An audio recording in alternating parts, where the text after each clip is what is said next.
Hoy tengo un tema, me dice Eunice que tengo demasiadas cosas para daros, pero bueno, vamos a intentar resumirlo bastante.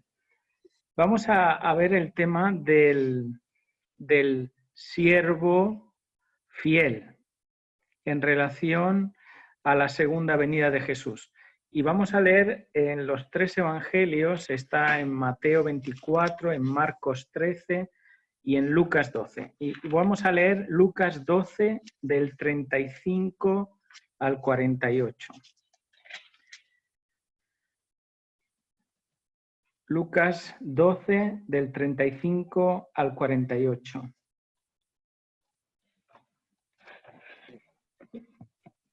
Tened vuestra cintura ceñida y vuestras lámparas encendidas. Sed semejantes a hombres que aguardan a que su señor regrese a las bodas, para que cuando llegue y llame, le abran enseguida. Bienaventurados aquellos siervos a los cuales su señor, cuando venga, halle velando. De cierto os digo que se ceñirá y hará que se sienten a la mesa y vendrá a servirles. Y aunque venga a la segunda vigilia o a la tercera vigilia, si los haya velando, bienaventurados son aquellos siervos. Pero sabed esto, que si supiera el padre de familia a qué hora el ladrón había de llegar, velaría ciertamente y no lo dejaría entrar en su casa.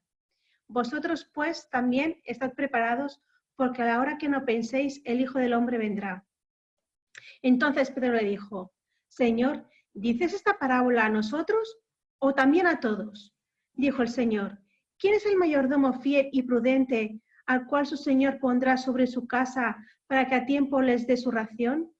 Bienaventurado aquel siervo al cual, cuando su señor venga, lo haya haciendo así. En verdad os digo que lo pondrá sobre todos sus bienes.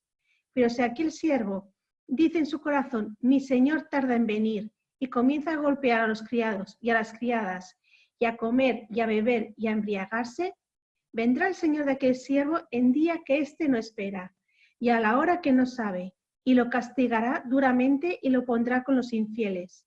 Aquel siervo que, conociendo la voluntad de su señor, no se preparó ni hizo conforme a su voluntad, recibirá muchos azotes. Pero el que sin conocerla hizo cosas dignas de azotes, será azotado poco, porque a todo aquel a quien se haya dado mucho, mucho se le demandará, y al que mucho se le haya confiado, más se le pedirá. Muy bien, conocéis bien estas parábolas. He procurado buscar en los tres evangelios, en Mateo y en Marcos, tanto como en Lucas, qué cosas se repiten y qué cosas no se repiten para encontrarle un sentido a la manera en la que nosotros debemos esperar la venida de Jesús, porque se trata de eso. ¿Cómo esperamos la venida de Jesús? ¿Qué tenemos que hacer entre tanto y cuanto viene el Señor, nuestro Dios, para esas bodas, ¿no? Por ejemplo, en dos de ellas, en Marcos y en Mateo, dice velad y orad. Y este pasaje los conocéis quizás más. Velad y orad, porque no sabéis el día ni la hora que ha de venir vuestro Señor. Lucas lo cambia y en vez de decir velad y orad, dice ceñid vuestra cintura y mantener vuestras lámparas encendidas. Después dice que el siervo fiel, en el Evangelio de Mateo y en el Evangelio de Lucas, el siervo fiel es el que da alimento a tiempo, es el que da ración a tiempo. Y sin embargo, el libro de Marcos dice que el buen siervo es como el portero, como la atalaya, el centinela que vela. Marcos y Lucas dicen que vela para que cuando el maestro llegue y llame, abra la puerta. Los tres coinciden con esa idea de que el Señor tarda. Y cuando tarda, las consecuencias son las mismas. Comienza a comportarse mal con sus consiervos, comienza a beber y a comer con borrachos, ¿no? Y uno dice que serán contados, el libro de Mateo, estos siervos malos, que cuando llegue su Señor no los halle haciendo las cosas que esperan. Y eso es lo que vamos a ver ahora. Dice que serán contados con los hipócritas o serán contados con los infieles, como dice Lucas 12. Y en Lucas 12 hace una pregunta a Pedro: Señor, ¿esta parábola es para nosotros o es para todos? Y Marcos 13 dice: y había dicho Jesús esto para todos, velad. Y esta orden se da tanto al que sabe como al que no sabe. Entonces vamos a ver qué supone en la palabra de Dios esas dos realidades que describen estos pasajes: velad y orad. La palabra velad viene del griego gregoreuo, que significa estar vigilante, atento, ser cuidadoso, ser como una atalaya y un centinela. Y si vamos al libro de Ezequiel, el capítulo 33, Ezequiel 33, versículo del 1 al 9, nosotros vamos a tener aquí la descripción que hace el profeta de qué es lo que hace un centinela, una atalaya.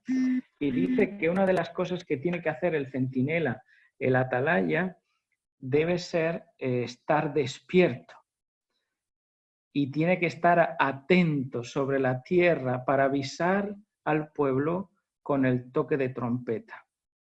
Y tiene que hacer tocar la trompeta cuando vea el peligro. Y si el que oye la trompeta se despierta, se prepara para el combate, dice, salvará su vida. Dice, pero su sangre de aquel que oye la trompeta pero no se levanta, dice, su sangre de alguna manera no va a recaer sobre el centinela. Ahora, el centinela tiene que dar sonidos acertados y claros.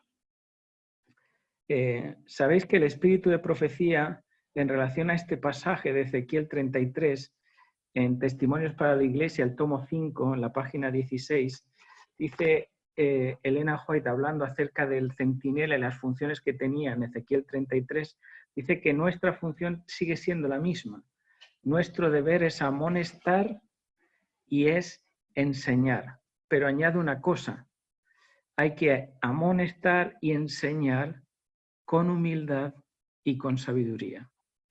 El centinela no tiene el propósito de castigar, no tiene el propósito de enmendar ni de hacer justicia ni juicio sobre nadie que hay en la ciudad. El centinela tiene dos funciones: amonestar cuando alguien está dormido y enseñar. Y estas dos acciones, si no las haces a través del prisma de la humildad y la sabiduría, dice el espíritu de profecía, no tienen ningún poder y estaríamos dando sonidos de trompeta incierto. El mismo libro, en la página siguiente, la página 16, dice: el orgullo, fijaos, la envidia, la importancia propia, la independencia, nos santifican. Han mancillado nuestras labores. Dice, cuando el hombre se deja linsojear o exaltar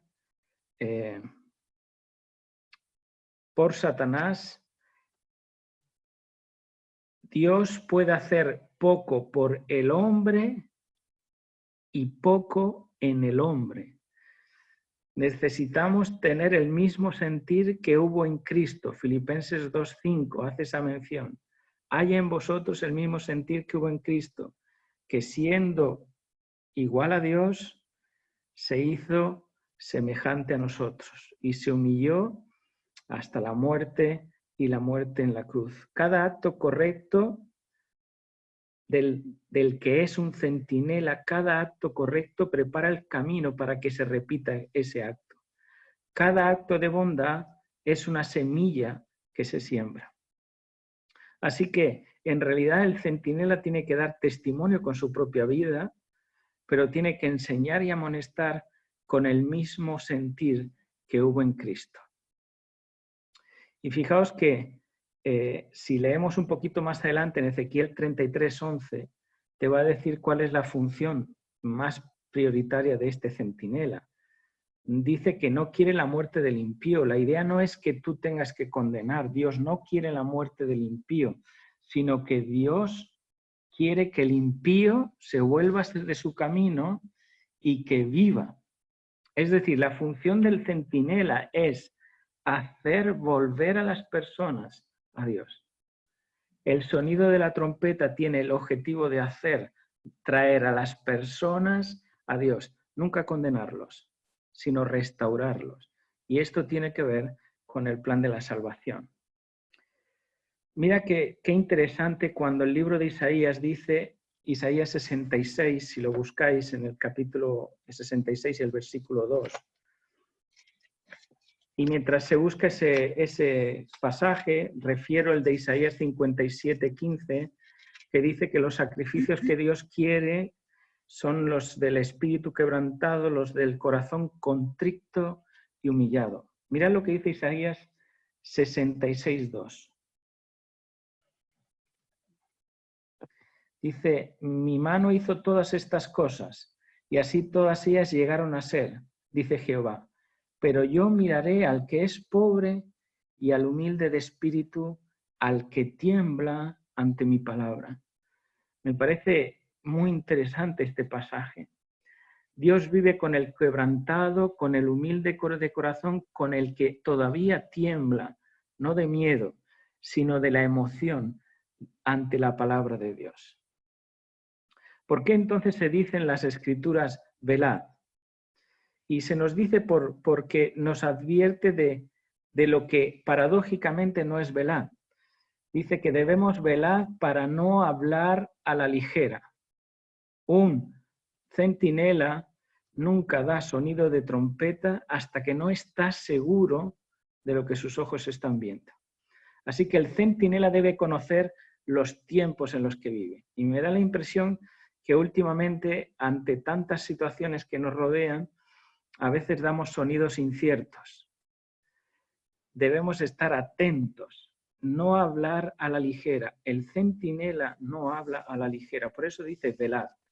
Vela para que el orgullo no encuentre cabida en ti, porque hay un cierto privilegio y un cierto prestigio en ser un centinela, una atalaya. Pero al igual que hay un privilegio y algo distinguido, también hay una responsabilidad. Y Lucas 12 habla de eso, dice, al que tiene más responsabilidad se le va a exigir mucho más. Tanto si no hace como si toma cosas en consideración que no son. Lo tercero es que debemos velar para que el Satanás no venza, que sus pasiones malignas no nos venzan. Para mantenernos íntegros, para mantenernos en conexión con nuestro Padre. Velad para no ser indiferentes, porque fijaos que cuando esos siervos pensaron en su corazón que el Señor tardaba, empezaron a ser indiferentes con el dolor de los demás. Y no solamente eran indiferentes, porque dejaban de dar comida a tiempo y ración a tiempo, sino que comenzaron a ser opresores y a golpear a sus hermanos, ¿no? Tenemos que velar para no descuidar el deber que tenemos como hijos de Dios en esta tierra. Y es que el verdadero centinela cumple dos funciones: preserva y da luz. Y Jesús lo resume en dos palabras que vosotros conocéis bien. Vosotros sois la sal y la luz. La sal para preservar la integridad y la luz para cuando lleguen momentos de oscuridad marcar el camino, el lugar adecuado por donde pasar. Ahora la palabra orad viene del griego proseuchomai, que significa pedir. Y significa pedir con esta condición de confianza que tiene o que adquiere el tener una relación con alguien. Cuando tú confías, no tienes miedo en pedir, porque la primera condición para que se dé una oración correcta es que tú conozcas, entiendas, sepas, ames por sobre todas las cosas aquel al que haces esa oración. Si la oración no fuese tan importante para nuestra salvación, el Señor ni nos la habría enseñado, ni nos habría pedido velad y orad. Pero como es un elemento necesario para nuestra salvación, Jesús dice que es una necesidad real que oremos. Velad y cooperad, dice el espíritu de profecía en el libro La Oración, la página 54. Velad y cooperad con los hijos de Dios, del Dios que oye las oraciones. Hablad y obrad de acuerdo a vuestras oraciones. Estas demostrarán si vuestra fe es genuina. Este texto me impresionó muchísimo. Dice, hablad y obrad conforme a las oraciones que hacéis. Y eso me hace pensar que nuestras oraciones demuestran la fe que tenemos en el Señor, cómo vivimos después de que hemos puesto nuestros miedos, nuestras ansiedades, nuestras dificultades, cuando le hemos puesto a los pies de Jesús, cómo vivimos. ¿Descansamos y confiamos o seguimos preocupados, angustiados, alterados? Mateo 26 nos dice que debemos velar y orar para varias cosas.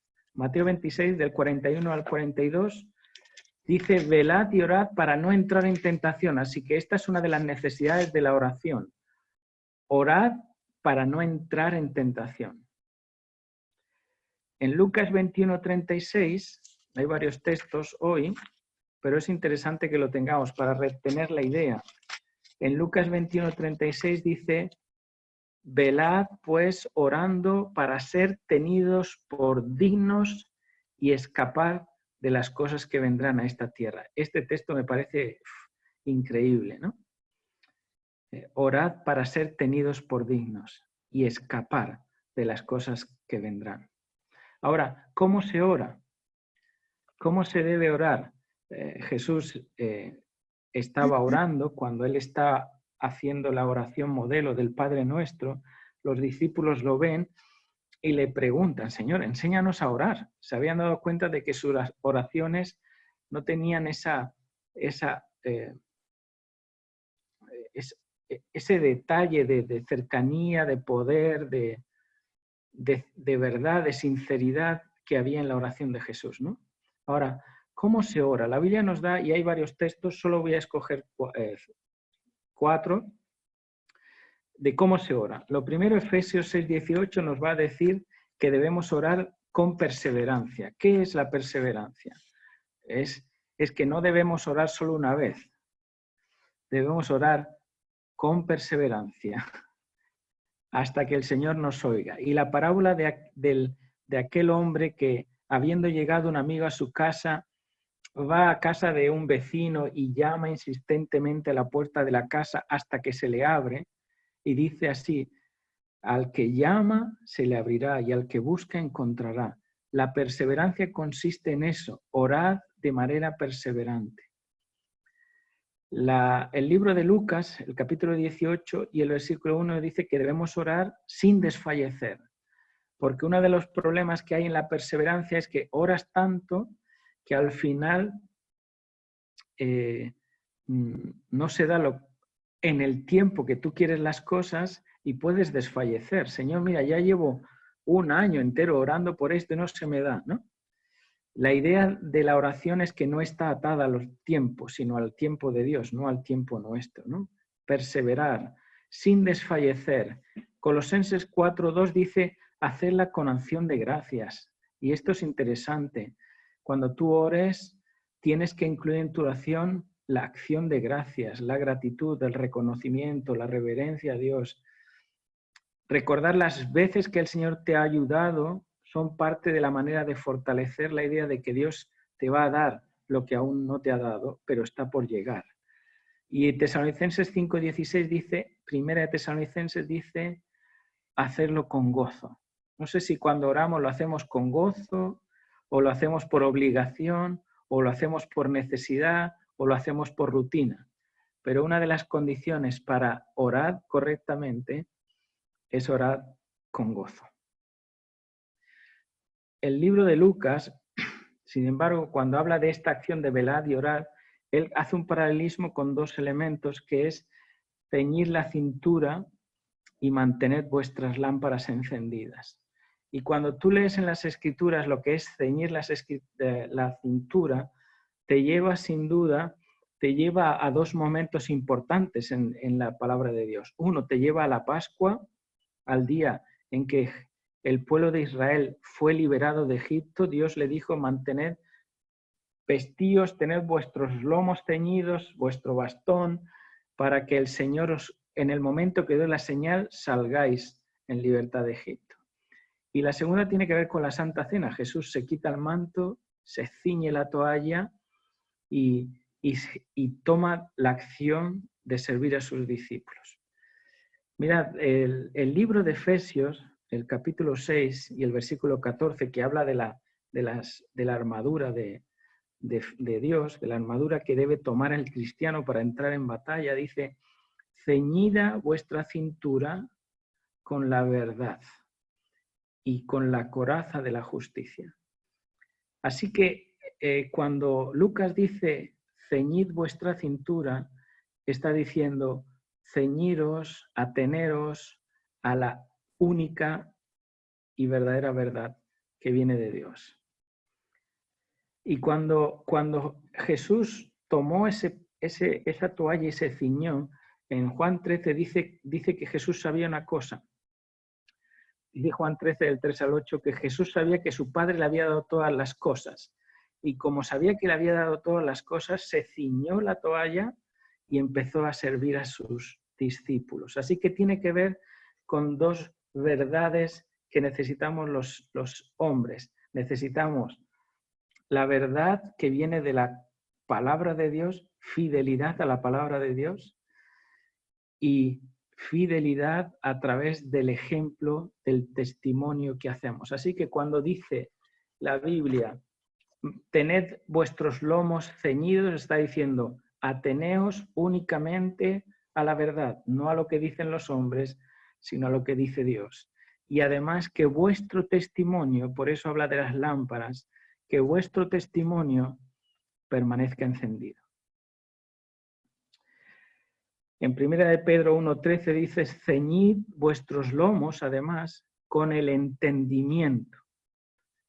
Sed sobrios y esperad la gracia que os traerá Jesucristo.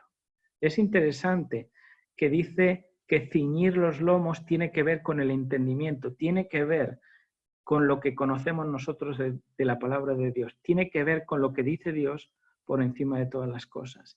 Y además añade dos condiciones.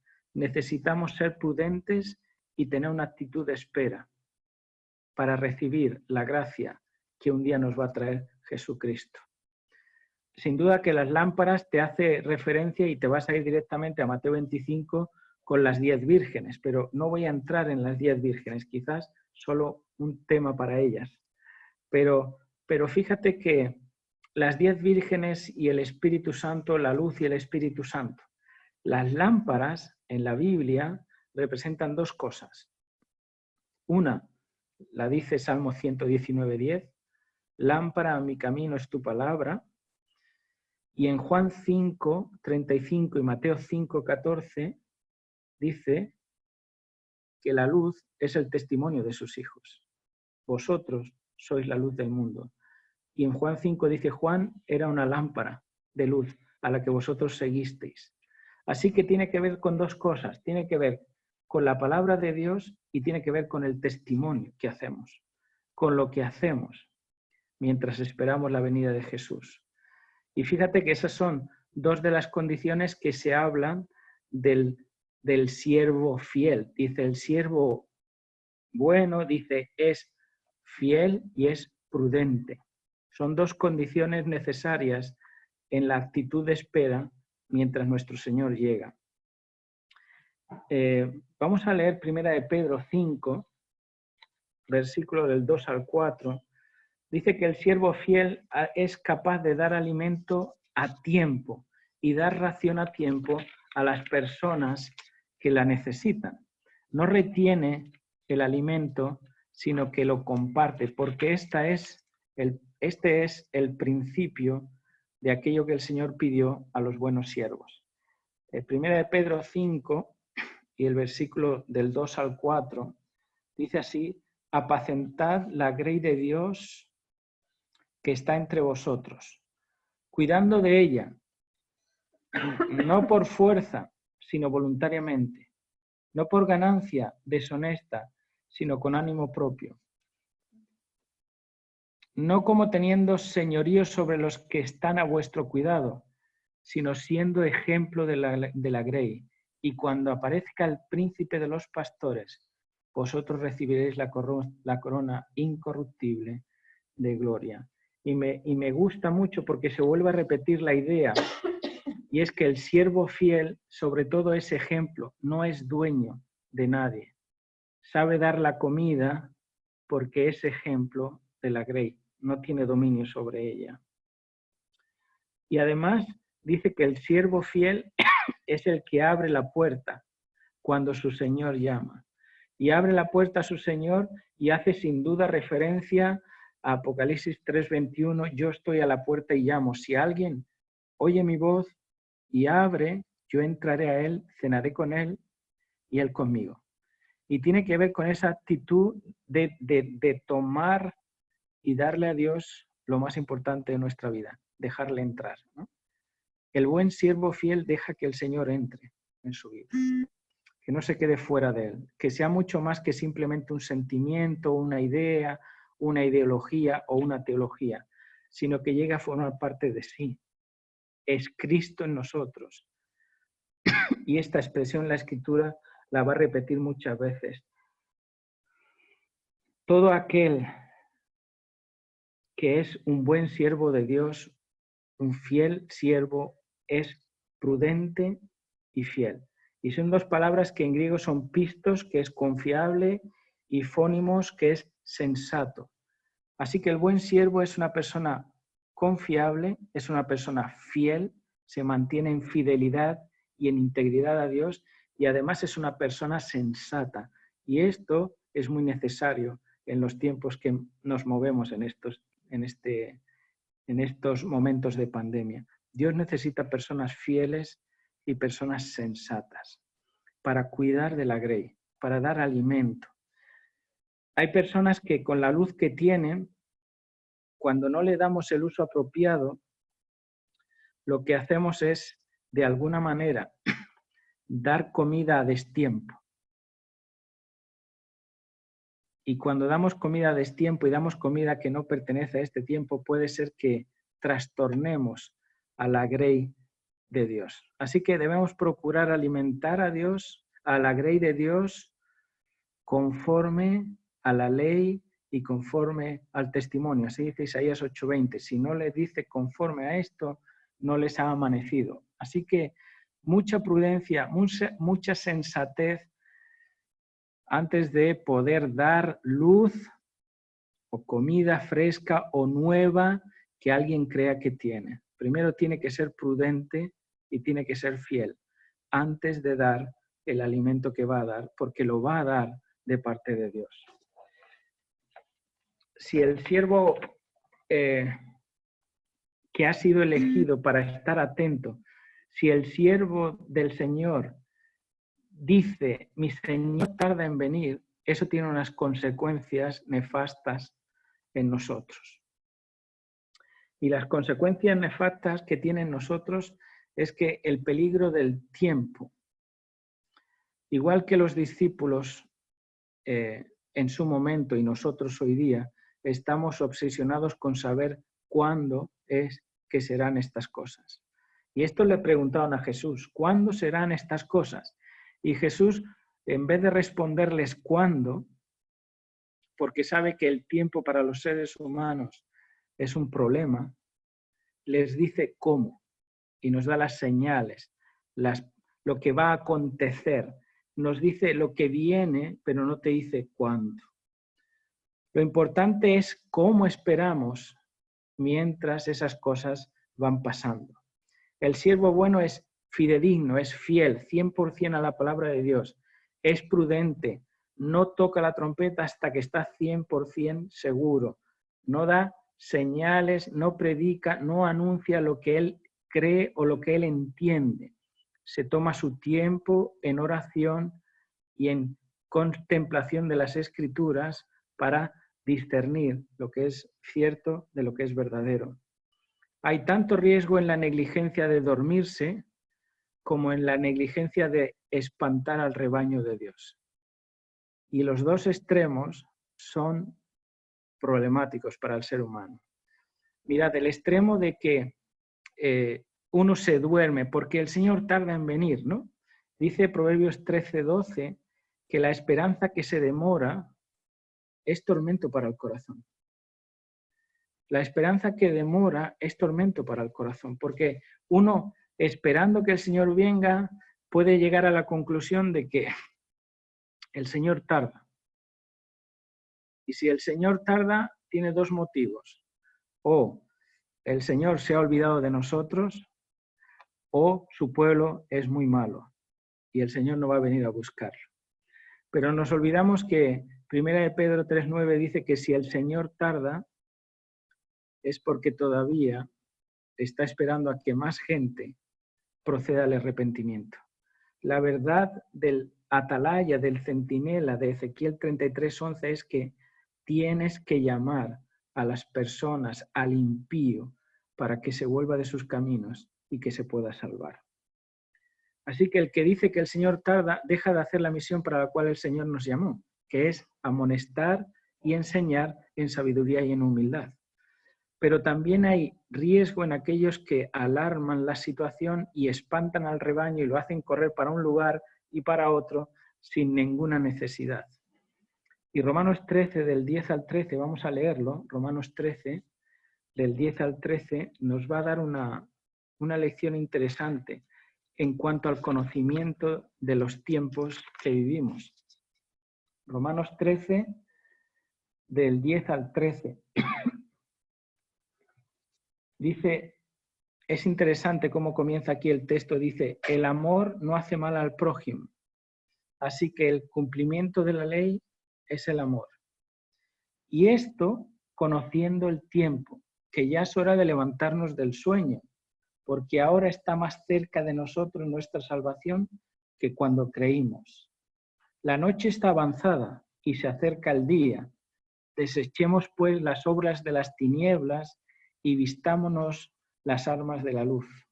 Andemos como de día, honestamente, no en glotonerías, en borracheras o en lujurias, en libertinaje o en contiendas y envidias. Al contrario, vestíos del Señor Jesucristo y no satisfagáis los deseos de la carne. Mirad, Pablo retoma muchas de las ideas que aparecen en los evangelios, hablando de la hora, hablando de la noche, hablando de cuándo vendrá el Señor, y incluso de aquellas cosas que hace el siervo malo. Dice, uno, golpea a sus consiervos y dos, come y bebe. Y aquí lo repite, dice, glotonerías y borracheras, ¿no? De alguna manera habla de que estamos dormidos y que necesitamos despertar. En Lucas 13, cuando habla del tiempo, dice, el centinela, el que vela, no sabe si viene a la segunda vigilia o a la tercera vigilia. La segunda vigilia son desde las 9 de la noche hasta medianoche. Y la tercera vigilia desde las 9 de la noche, desde la medianoche hasta las 3 de la madrugada, ¿no? Que son las horas más difíciles de velar. Mateo 25 nos dice una realidad, todos estamos dormidos. Las 10 vírgenes, tanto las que hacen previsión como las que no, están dormidas. Pero es interesante que dice esto, deben conocer el tiempo, es tiempo de despertarnos. Pero deben conocer que es el tiempo de despertarnos, pero no deben olvidar que el amor es el cumplimiento de la ley. Y es interesante y paradójico que muchas de las veces que se intenta despertar al pueblo de Dios, no se hace desde la perspectiva adecuada, desde el cumplimiento de la ley, sino desde el miedo, desde el temor. Si no lo haces, vas a perder tu privilegio.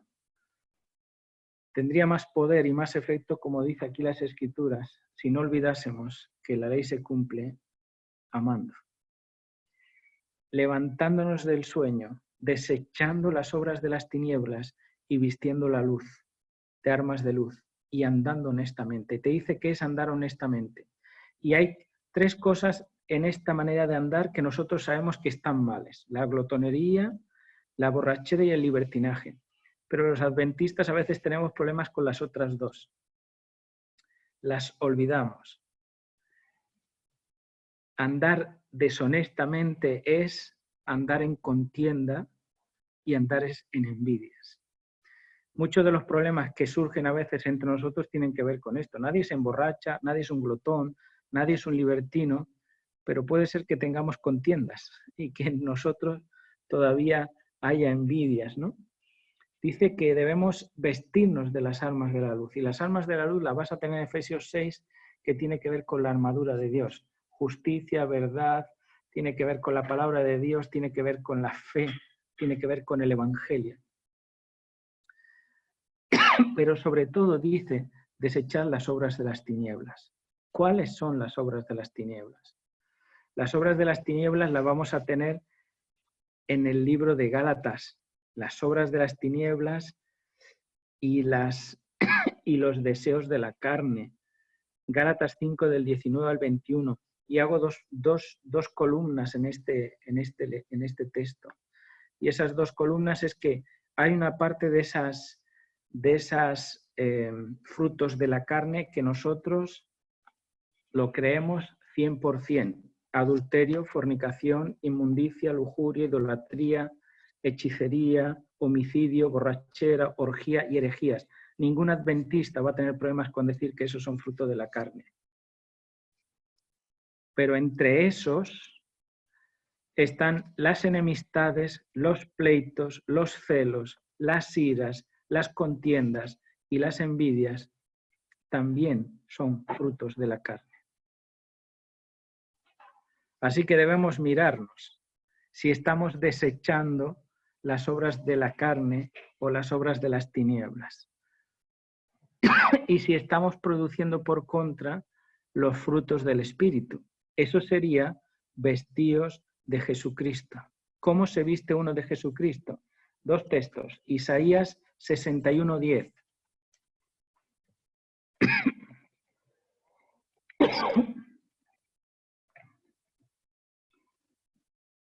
Dice Isaías 61:10, dice, en gran manera me gozaré de Jehová, mi alma se alegra de mi Dios, porque Dios me vistió con ropas de salvación y me rodeó con su manto de justicia.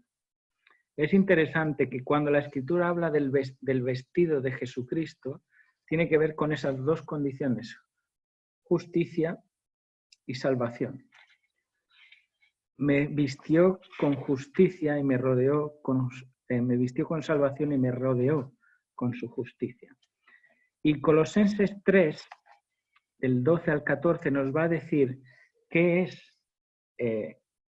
es esa justicia, cómo se transcribe esa salvación y esa justicia en el cristiano. Y mirad lo que dice, versículo 12 al 14.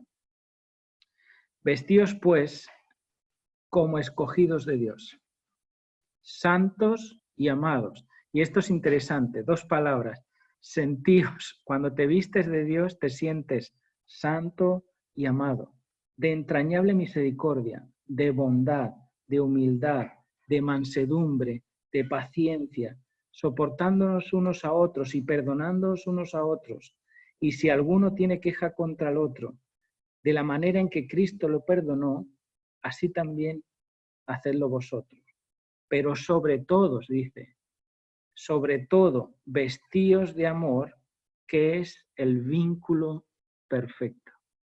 Me parece interesante que la palabra de Dios en relación a este detalle de conocer los tiempos, de despertar del sueño, de prepararnos porque nuestro Señor viene, que nosotros tengamos que vestirnos. Y lo primero es que te dice dos cosas, la vestimenta te la da tu Señor. Y para eso Jesús usó la parábola de aquel rey que dio vestidura a cada uno de los consiervos. Negaron la invitación y entonces invitó a todo el mundo que había por los caminos y los valles. Pero a todos se le dio una vestidura para entrar en esa boda, ¿no? Elena White dice que esa vestimenta es el manto de justicia de Jesús, ni una sola hebra de ese manto es de naturaleza humana. Pero lo que sí produce el hombre el llevar ese efecto de la salvación y de la justificación es que tiene un efecto en nosotros. Cuando tú te vistes, te crees lo que te vistes. Me acuerdo una vez haciendo una obra de teatro, hacíamos la obra de teatro, era una obra de teatro basada en varios momentos de la historia, ¿no? Y la que me tocaba a mí con algunos compañeros era la época de los mosqueteros, ¿no? Entonces, bueno, pues nos conseguimos unos disfraces de mosqueteros y la verdad es que cuando te vistes con la ropa, te identificas con la ropa. Y entonces en ese momento yo me sentía el mejor espadachín, aunque no supiese usar la espada, pero tenía el traje y tenía la apariencia, ¿no? Fíjate qué interesante que cuando te identificas con la vestimenta, eso produce algo en ti. Te daba confianza, te da seguridad, pero lo que nos da la justicia y la salvación de Dios a nosotros es que aprendemos a producir misericordia, benignidad, humildad, mansedumbre, que nosotros lo vamos a encontrar en los frutos del Espíritu, que es la evidencia de que Dios mora en nosotros. Fíjate qué cosa interesante, que cuando Gálatas habla de las deseos de la carne, dice, quien hacen estas cosas no heredan el reino de los cielos. No heredan porque agreden contra sus hermanos. Mientras tarda su Señor, comenzamos a golpear a nuestros hermanos. ¿Cómo? Adulterando unos con otros, fornicando, haciendo hechicería, matando a las personas, emborrachándote. Haces daño a tu hermano, pero haces daño a tu hermano también cuando tienes celos de él, cuando lo envidias, cuando te peleas con él, cuando te enemistas con él, también estás golpeando a tu hermano. Así que dice la palabra de Dios que bienaventurado el hombre que cuando venga el Señor no lo halle haciendo el mal, sino haciendo su deber. Y no lo halle golpeando, sino que lo halle ceñidos los lomos con la verdad y sus lámparas encendidas. Sabéis que el día y la hora nadie lo sabe. El día y la hora nadie lo sabe.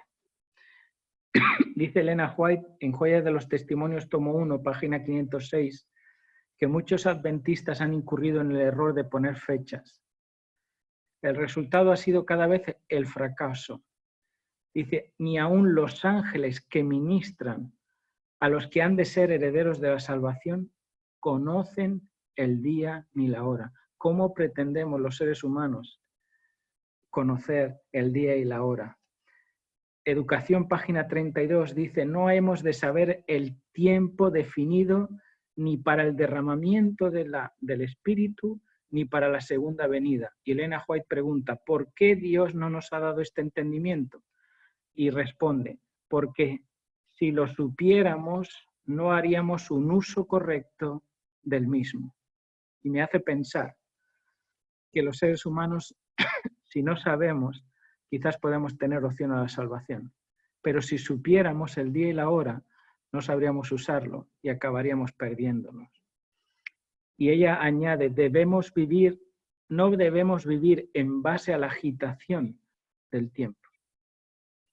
El deseo de todas las gentes, la página 586, dice, el tiempo exacto de la venida del Hijo del Hombre es un misterio de Dios. Y así como todo lo que es un misterio de Dios, como dice Deuteronomio 29, 29, lo revelado es para nosotros, lo que no es revelado es un secreto, pertenece a Dios, no podemos explorarlo. Ahora, cuando el Señor venga, aunque no sepas el día y la hora, pero te pille haciendo lo que debes hacer, velando y orando, teniendo la actitud correcta, siendo una atalaya que amonesta, que enseña en espíritu de mansedumbre y de humildad, vestidos de justicia y de salvación, desechando las obras de las tinieblas, entonces dice, a uno le trae el beneficio de sentarse en su mesa y a otro le trae las consecuencias de azote, dice en Lucas, y en Mateo dice, allí será el llanto y el crujir de dientes. Y esto es interesante, Mateo 13:42, que nos habla de la parábola del trigo y la cizaña. Vamos a leerlo, este versículo, Mateo 13:42.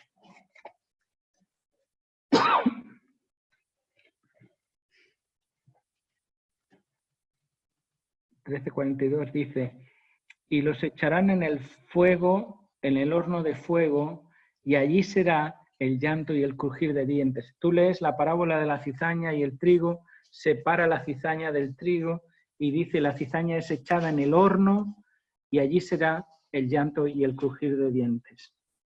En Palabras de Vida del Gran Maestro, Elena White, en la página 49, dice que la buena simiente son los hijos del reino nacidos de la palabra de Dios. Aquellos que han nacido en sinceridad en la palabra de Dios.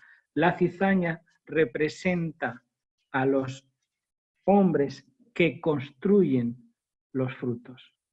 Y esta es la diferencia. La simiente de Dios produce los frutos del Espíritu. La cizaña produce sus propios frutos. Y añade en la página 52, un poquito más adelante, la diferencia viene en este sentido. Cuando el trigo está lleno de fruto, se dobla, mientras que la cizaña, aunque aparentemente tenga fruto, permanece erguida. Y tiene que ver con la actitud de orgullo y de prepotencia que hay en nosotros. Mirad lo que dice ella misma en ese pasaje. Hacer profesión de la verdad no pesa nada. Puede ser que haya gente que haga profesión de la verdad porque está en la iglesia, porque lee mucho, porque aparentemente sabe muchas cosas, más que nosotros quizás, pero dice, eso en la balanza de Dios no pesa nada. Lo que determina todo, lo que lo decide todo, dice Elena White, es el carácter. Y el carácter tiene que ver con los frutos del Espíritu. Así, Mateo 7 y el 21 al 27 dicen, aquel día mucha gente le dirá, Señor, es que hicimos muchas cosas en tu nombre. Y Jesús le dirá, no os conozco, porque habéis sido siervos malos. Habéis dejado de hacer lo que teníais que hacer y habéis comenzado a preocuparos de vosotros mismos, ¿no? El trigo se dobla ante su Señor, la cizaña se levanta delante de su Señor. Y esta es la diferencia. Mansedumbre y humildad.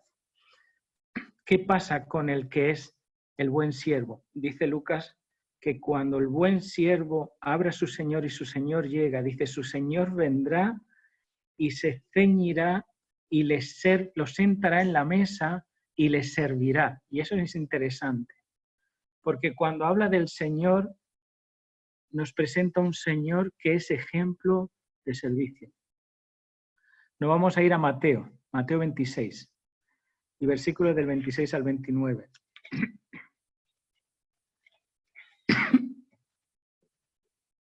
Elena White presenta un capítulo en el Deseo de todas las gentes que se titula El siervo de los siervos. Y es en relación a este momento de Jesús. Versículo 26 al 29. Dice, mientras comían, tomó el pan, lo bendijo, lo partió, lo dio a sus discípulos, diciendo, comed, este es mi cuerpo. Tomando la copa y habiendo dado gracias, dijo, bebed todos de ella, porque esta es mi sangre del nuevo pacto que por muchos es derramada para perdón de los pecados. Y dice el 29, os digo que desde ahora no beberé más del fruto de la vid hasta el día que beba de nuevo con vosotros en el reino de mi Padre. Lucas, cuando hace mención a ese Señor que viene y hay al siervo diligente y lo sienta a la mesa, se ciñe para lavarlo y le ofrece comida, hace referencia a este momento. Sentarnos a la mesa, a la gran cena, a las bodas del Cordero. Ojalá que todos nosotros estemos un día en ese lugar, recibamos esa bendición. Pero para eso debemos aprender a vivir como el siervo diligente, siendo fiel y siendo sensato. teniendo la capacidad de amar, vestido de las almas de la luz y vestido de Jesucristo. Pues que Dios nos ayude, queridos amigos, querida Iglesia, que Dios nos ayude a esperar a nuestro Señor con la actitud correcta, velando y orando, los lomos ceñidos con la verdad y nuestras lámparas siempre encendidas. Que Dios os guarde.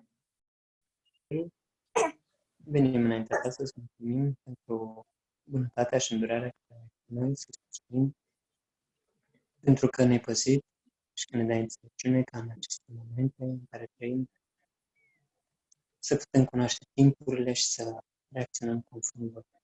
Îți mulțumim pentru fiecare bun care vine în mâna ta și care este pentru noi pâinea și hrana cea de toate zilele.